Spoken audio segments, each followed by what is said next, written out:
Spirit from preaching the word in the province of Asia. Full stop, comma first. Having what? Being what? Kept from doing what? Sowing the seed, speaking, preaching. Not everywhere that you will preach there. They were kept silent. They were stopped. Already had a desire to speak. Already wanted to speak. Already had a passion to speak to those people around them. But the Spirit did not allow them.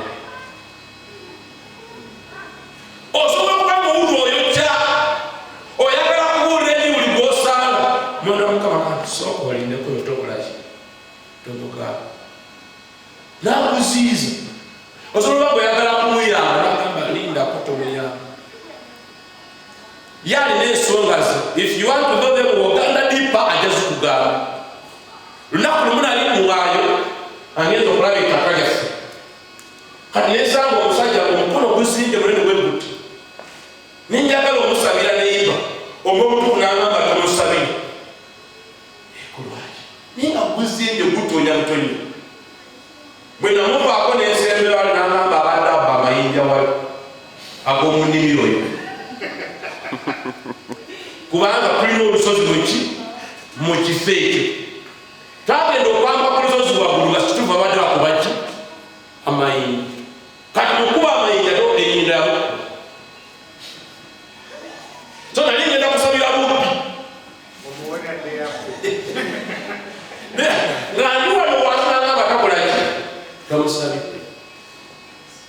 but I didn't tell you.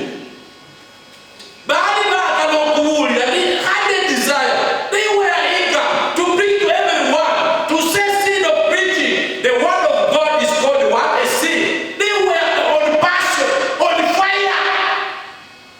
But the Spirit seized them, stopped them.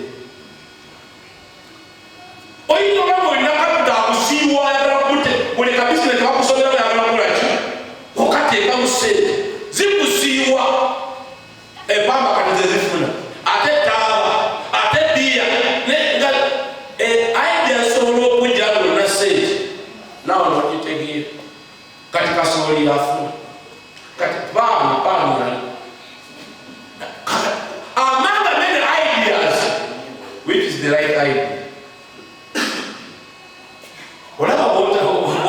What take us send them to Chimpekita? Get a master. Understanding the voice of the Holy Spirit is our theme. Yes, go on. Verse 7. Yes. When they came to the border of Mysia, they tried to enter but Bithynia. Bithynia, yes. But the Spirit of Jesus will not allow them. They tried to enter Bithynia.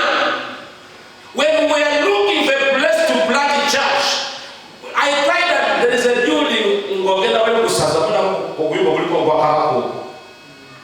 Hello, and that one, but our Romo Sanga, Nagumia Mesa, any church, didn't want on that. Nini down and we need them. Good name, I don't know. But I will just walk careful. Book order. They put the words in a ring, I will close it.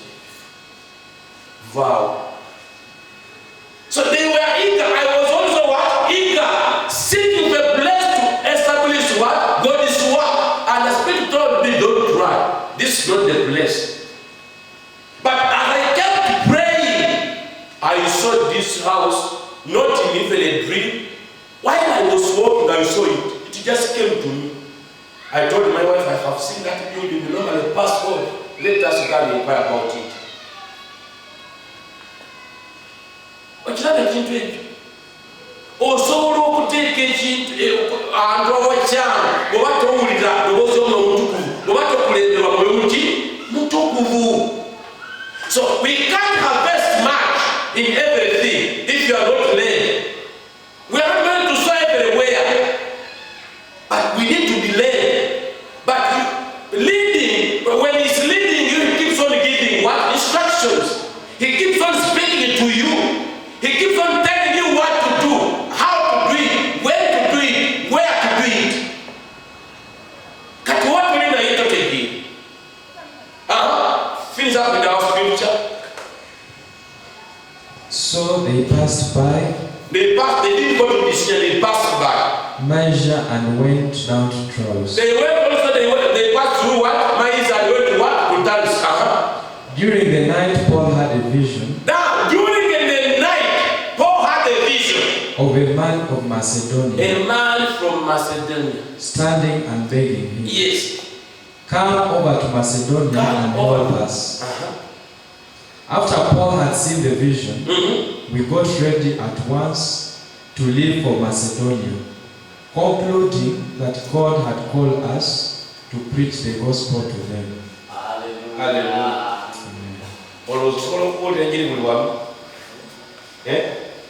Rogers.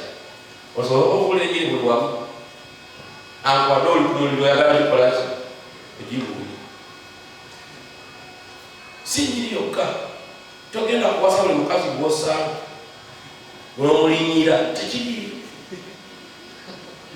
Togenda kwegera na buli church gyosa.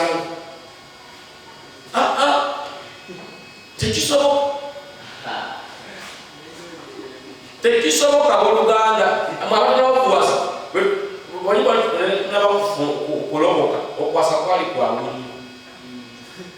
naye bwe naloboka nentegeera nti ndiko okuyitibwa bakaluwa wakolaki nalaba bangi nga balungi naye se okwama ne kumbigira because of a call wanfuukira kizibu se naye nsaba nemuta ebibiiro naye ebintu tebitegirikika because before that akabina kaali kakole ensingo y'ebiseera yali ekole entungo ennungi ne byonna byali bikolera byali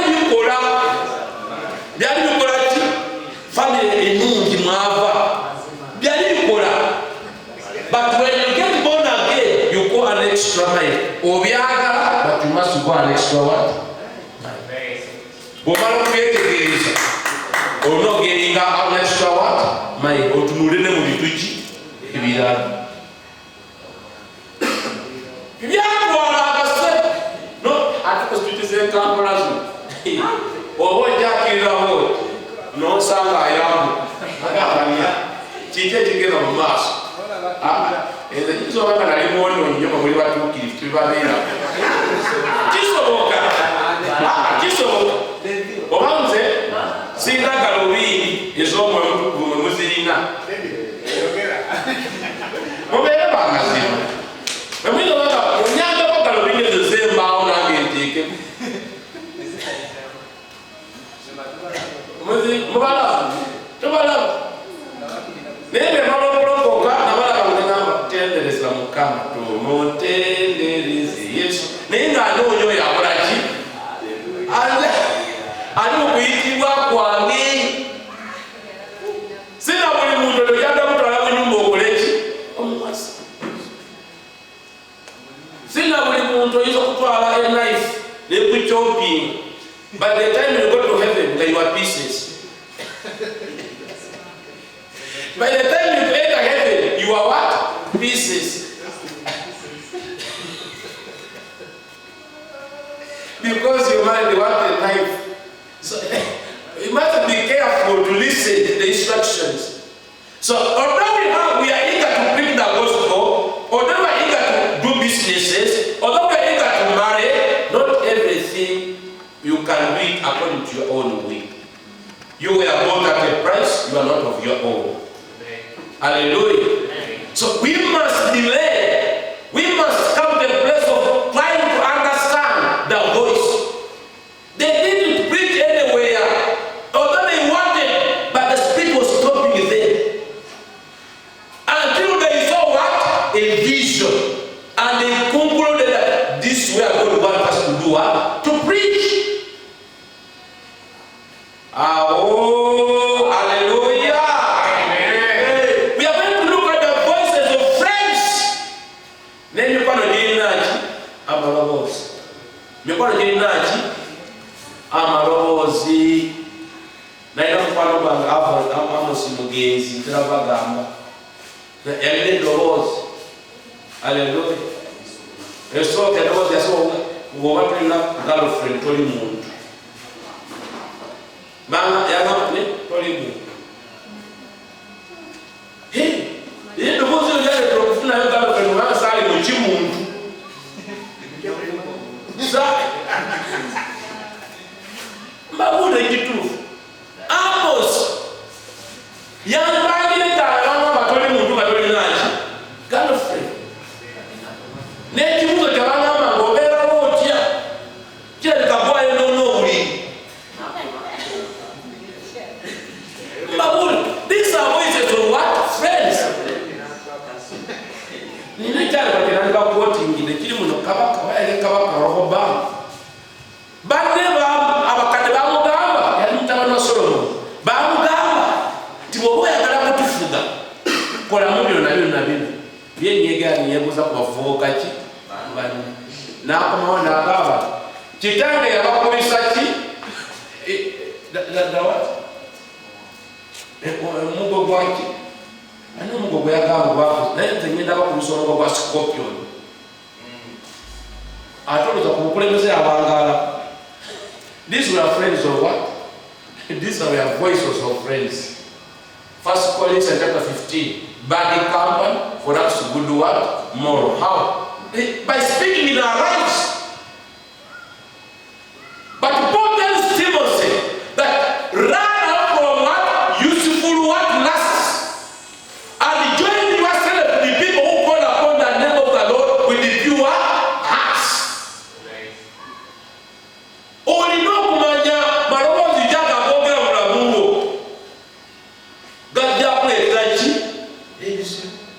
Yo ya ulote dogozi ya mkwano go yoko yochi omutuko kubanga katonda asigala akozesa abantu okwogira mulamu bafu. Katonda asigala akozesa abantu okwogira muki mu bulamu baffe. Asobola okukozesa omwana omuto, asobola okukozesa omuntu yenna, naye oyo yawulotya without him. Because it's the Spirit of the Lord that gives us the gift of discernment. The gift of discernment helps us to distinguish between what? Spirits. As we read in 1 Timothy chapter 4. When you are with him, he gives you the gift of what? Discernment. And this gift of discernment, you need it today. To enable you to distinguish between what? Spirits. Between different voices. Are we together, friends? Amen. Engiye jaku momezi no. Bana kole komwe abantu mwali ngazi muno yobina. Amazo gendege. Nawo tabuloga lolo nja bubina amazo gachi gendege. Tofa yo lokolo basochi. Kasaba ngale ntumbe kolaki yokusanyusa. Alina nechi Budimbo gwe muno enakuno katabo bina mwita nyasi. Mwita ki nyasi. Kato yino babo tamu yo hospital no nyachi nyasi. Ate nyasi zenda kozino zili mostai mulimo nezibagula ku street. Akenda kutuka wako kwangula ngamulala.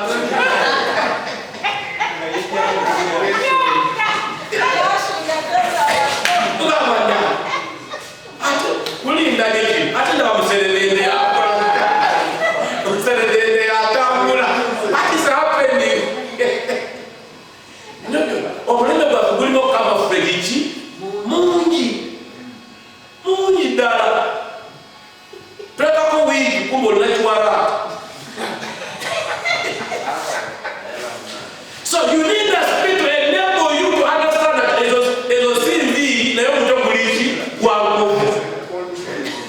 so that can make a decision for marriage or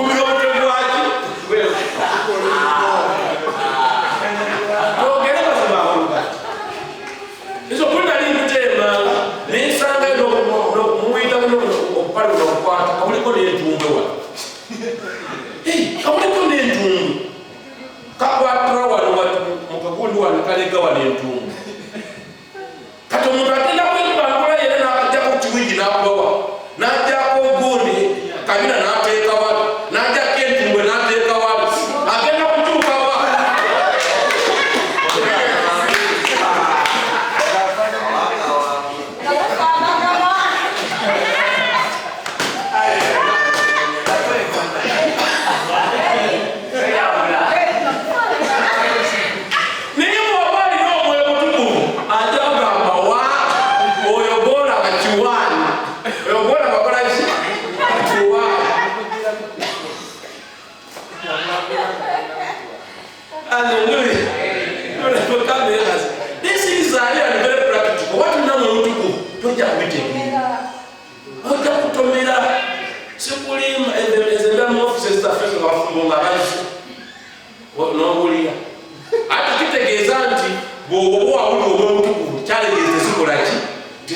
but they are manageable.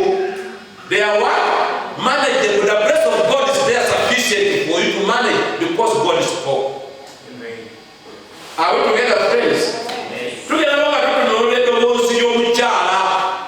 the voice of your spouse. Others have married Rahab. Jezebel. They are married what? Jezebel. So you must understand, is he Jezebel? Which voice is speaking? Are we together, friends? Kuhanga na bachara batuzinde abantu babitomesa.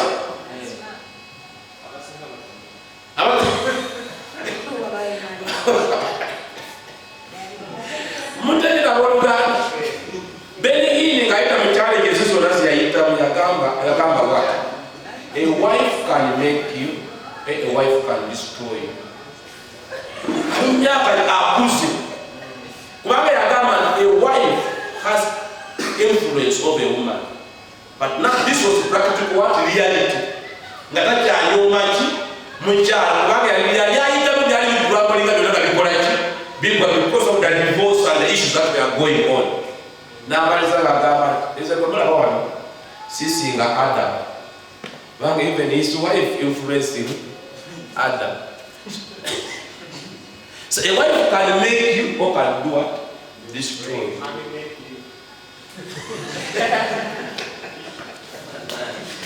Hallelujah. So when the Bible take the Moziliani,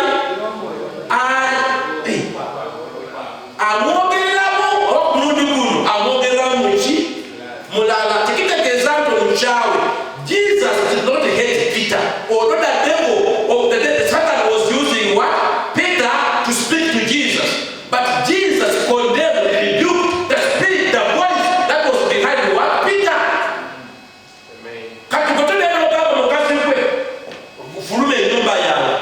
Rebuke the voice.